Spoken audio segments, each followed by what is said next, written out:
जुगाड़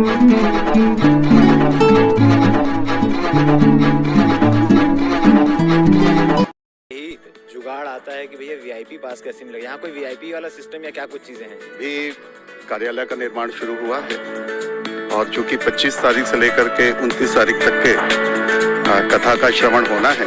अब आपके पास भी फोन की घंटी खनखनाने लगी होगी, जैसे ही डेट पता चला लोग फोन करना शुरू कर दिए होंगे, क्योंकि यहाँ पर इसी स्थान पर 3 बड़े आयोजन हो चुके हैं। तो क्या उनसे भी किसी प्रकार के मार्गदर्शन या चीजें हो रही है कि भाई कैसे इस आयोजन को और सफल बनाना है? तस्वीर में जिस स्थल को आप देख रहे हैं ये भिलाई की पावन धरा जयंती स्टेडियम है, और पावन कहना इसे गलत नहीं होगा क्योंकि लगातार यहाँ पर एक के बाद एक भक्तिमय कार्यक्रम होते आए हैं, बड़े से बड़े कथा होते आए हैं। अब शिव महापुराण के बाद, अब शिव जी के आगमन के बाद हनुमान जी की बारी आ चुकी है, क्योंकि भिलाई की पावन धरा में हनुमान जी भी पधारने वाले हैं, हनुमान कथा होने वाली है। और ये कथा होने वाली है बागेश्वर महाराज धीरेन्द्र कृष्ण शास्त्री के श्रीमुख से, और ये आयोजन करता हमारे साथ अभी मौजूद है क्योंकि मौके का निरीक्षण लिया जा रहा है। तैयारियां शुरू हो चुकी है, डोम शेड बनने शुरू हो चुके हैं, और यहाँ पर क्योंकि सैकड़ों की नहीं, हजारों की नहीं, लाखों की तादाद में भक्तों की संख्या आती है, तो उनके लिए व्यवस्थाएं जो है उचित से उचित व्यवस्थाएं किस प्रकार से की जाए, इसके लिए पूरी कमेटी यहाँ पर पहुंची हुई है। राकेश पांडे जी हमारे साथ मौजूद है, बातचीत करते हैं। काफी लंबे समय से लोगों को इंतजार था कि भैया बागेश्वर महाराज कब आ रहे हैं, आखिर डेट तय हो गया और आना तय है। अब कैसी तैयारियां चल रही है? जय श्री राम, बजरंग बली की जय, बाबा बागेश्वर धाम के चरणों में प्रणाम। हमारे इस्पात नगरी और विशेष करके भिलाई दुर्ग के लिए निश्चित ही गौरव का क्षण है कि हमारे केसरिया आइकॉन बागेश्वर धाम जी के पंडित धीरेन्द्र शास्त्री जी का आगमन हो रहा है, और हमारे इस्पात नगरी और हमारे दुर्ग शहर की जनता लगातार सहयोग के साथ में हम सब कार्यक्रम की तैयारियां कर रहे हैं। अभी कार्यालय का निर्माण शुरू हुआ है और चूंकि 25 तारीख से लेकर के 29 तारीख तक के कथा का श्रवण होना है, तो निश्चित तौर पे कार्य बड़ा है। तो तैयारियों के संबंध में हम अपने सभी सेवा समर्पण संस्था की तरफ से हमारे सारे सहयोगी स्थल पे किस तरीके से कार्य रूप दें, उसके लिए हम सभी यहाँ पे आज सुबह से लगे हुए हैं।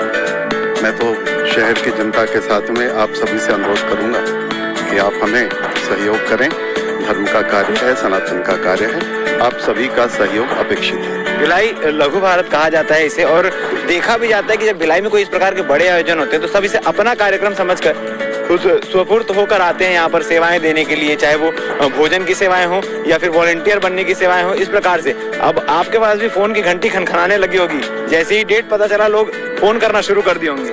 बिल्कुल निश्चित तौर पे ये हमारी संस्था के द्वारा और विशेष तौर पे मैं निजी तौर पे जुड़ा हुआ हूँ, यह हमारे लिए धार्मिक पहला कार्यक्रम है। कहीं ना कहीं हम लोग राजनीतिक दल के कार्यकर्ता हैं।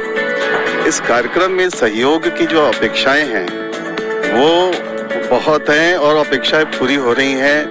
लगातार संस्थाओं से लेकर के जितने भी भक्तगण हैं सबका फोन आ रहा है और सब आतुर हैं सहयोग करने के लिए।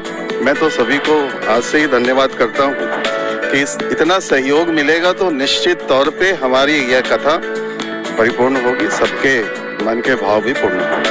सबसे पहले लोगों के मन में यही जुगाड़ आता है कि भैया वीआईपी पास कैसे मिलेगा, यहाँ कोई वीआईपी वाला सिस्टम या क्या कुछ चीजें हैं?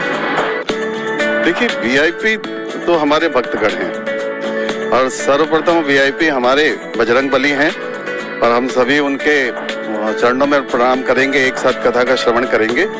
वीआईपी कल्चर जैसी कोई स्थिति यहाँ पे नहीं होगी, लेकिन व्यवस्था बनाने के लिए कुछ मेहमान आते हैं जिनको कि हम अतिथि का दर्जा देते हैं।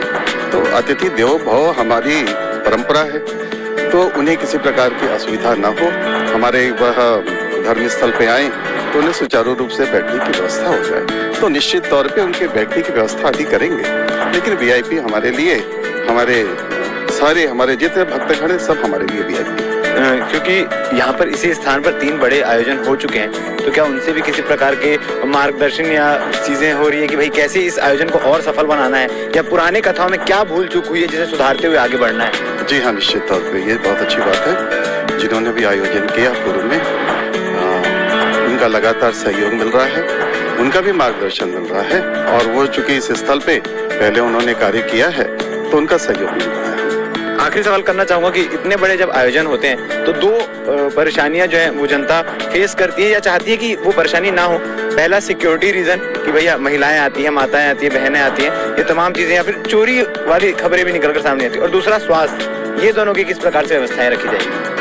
जी बिल्कुल, ठंड का समय है और चूंकि 25 दिसंबर से 29 दिसंबर के बीच में बहुत ही ठंड का समय रहता है, टेम्परेचर डाउन रहेगा, लेकिन हमने व्यवस्थाओं के साथ में 11 प्रकल्पों के साथ हमारे 5,000 हमारे स्वयंसेवक जो सेवा देंगे उनके माध्यम से और प्रशासन के माध्यम से, प्रशासन का भरपूर सहयोग मिल रहा है, बीएसपी प्रशासन का और हमारे जिला प्रशासन का। मैं उनको भी उस सहयोग के लिए भी आपके माध्यम से धन्यवाद देना चाहूँगा और सभी से अपील करता हूँ कि कथा में जरूर आए, उनके लिए व्यवस्था पूरी हो। तो आपका नया साल 2026 में कदम रखने से पहले 2025 की विदाई एक शानदार तरीके से, शानदार कथा के रूप में होने वाली है, क्योंकि बागेश्वर महाराज आ रहे हैं। डेट आप नोट कर लीजिए, 25 दिसंबर से 29 दिसंबर तक ये आयोजन होना है, जिसकी तैयारियां शुरू हो चुकी है, आप देख सकते हैं। और आप इस कथा में कहां से आएंगे, क्योंकि काफी दूर दूर से लोग आते हैं। आपका लेकर इस कथा को लेकर क्या तैयारियां हैं?